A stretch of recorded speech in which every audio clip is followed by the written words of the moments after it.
I have a confession to make. But first, I want you to make a little confession to me. In the past year, I want you to just raise your hand if you've experienced relatively little stress. Anyone? How about a moderate amount of stress?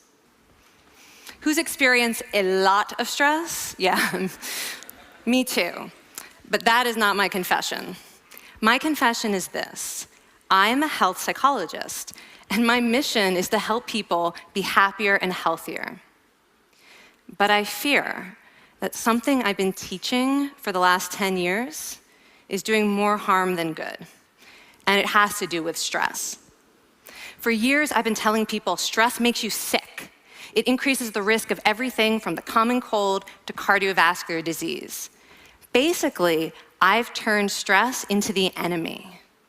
But I've changed my mind about stress, and today, I want to change yours.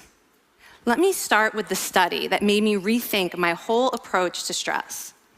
This study tracked 30,000 adults in the United States for 8 years, and they started by asking people, how much stress have you experienced in the last year?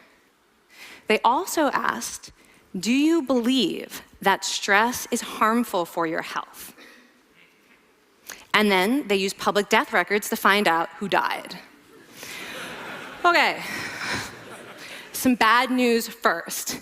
People who experienced a lot of stress in the previous year had a 43% increased risk of dying.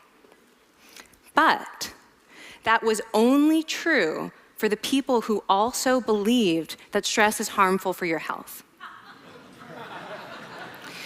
People who experienced a lot of stress but did not view stress as harmful were no more likely to die. In fact, they had the lowest risk of dying of anyone in the study, including people who had relatively little stress.